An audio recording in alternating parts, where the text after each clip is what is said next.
Big Z Reviews.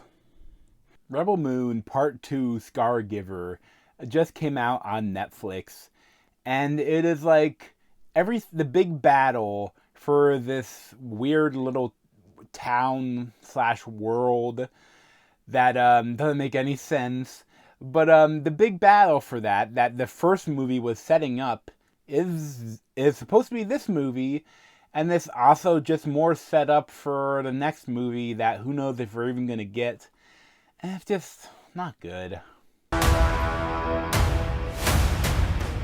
Dark days lie ahead of us all. We will teach you how to fight. That's impressive. So I generally like Zach Snyder. Like, he's an amazing visual filmmaker. But I just wish he would work with a different writer.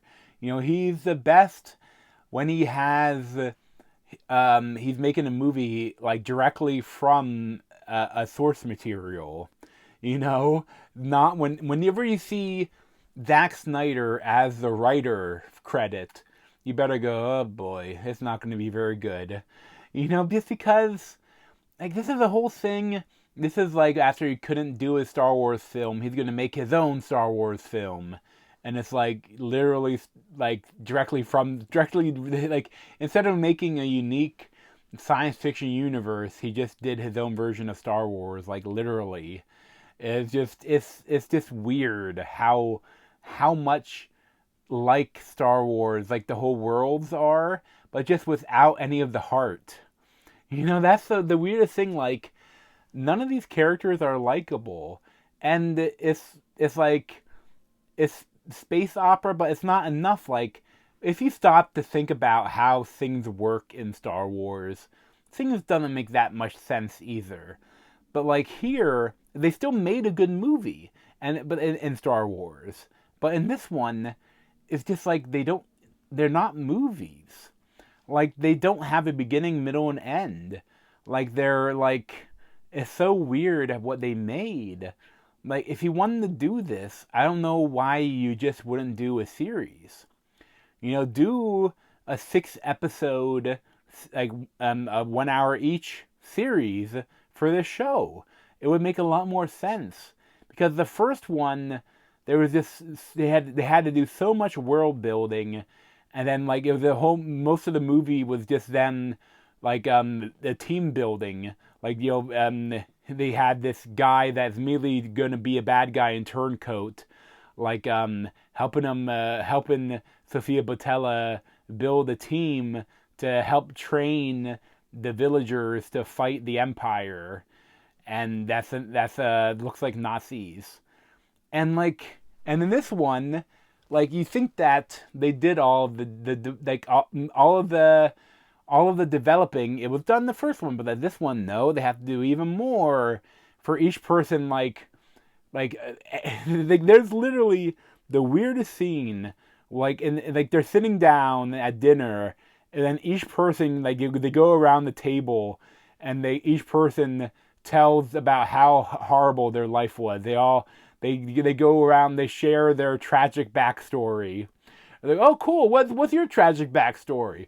My whole village was restored, and I chopped off my hands, and that's when I became what you see me now. It's like, I was forced to kill the princess.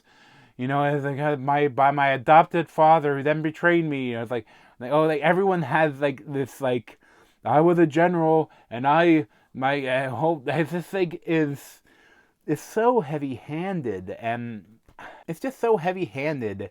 And then when you stop to think about it, like this like village, like this movie especially, like, they spend almost more time on the grain than they do on the battle. Like, there's like 20 to 30 minute scene of them using like ancient technology they're using like scythes to, when in this futuristic world, to like cut down grain. And the whole thing is that, like, we need our grain. And then like when they're building, they're like putting the bags of grain around the town so they don't like destroy the town from space. And it's all about the grain, and it's like, is this a futuristic world? Like, I can understand, like, in the first one, they set up that there's some weird religious cult that is like, they're like Mormons. They're space Mormons, essentially. But, like, the Empire, they don't have, like, some futuristic automation that, like, some, like, paste that they can feed to their SS soldiers. Like, they all have to get grain. And, like, it's not that much grain. Like they're like a couple bags of grain, and it's like, how is that going to feed like a planet, like a giant like it just none of it makes sense. Like it would be like in the original Star Wars if they spent 30 minutes on Luke Skywalker harvesting moisture, like they like if they spent that much time in Star Wars like harvesting moisture, there wouldn't be a whole dynasty, a whole franchise of movies and books and comics and toys and everything.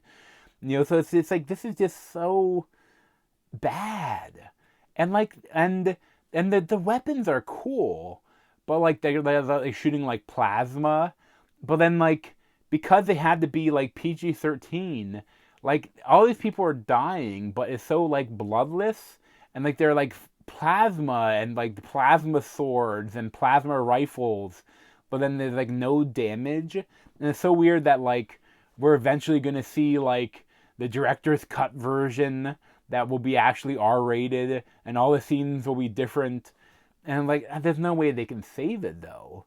It's still gonna suck. It's just so mediocre too, and like there's nothing that interesting about it. Like it's nothing. I mean, some of the visuals are cool. The slow mos are kind of cool. All the slow mo grain scenes using like the wicker basket to sort the grain. Like yeah, that's a pretty scene. Yeah, I guess spend a couple $100 million on that. That's good for you. Good for you, Zack Snyder. But it's just, I don't know. It's like I was there for it when I first saw the trailer. I was like, "Oh, this is gonna be really cool. I really want to see this." And I saw the first one was pretty bad. I was like, "Well, maybe the big battle in the second one will be really cool." And it's just like, no, not really. Really, it's just mediocre. Yeah, it's like a 4 out of 10, 3 out of 10. But thanks for watching. If you want to see more of me, you can subscribe down below. Thanks.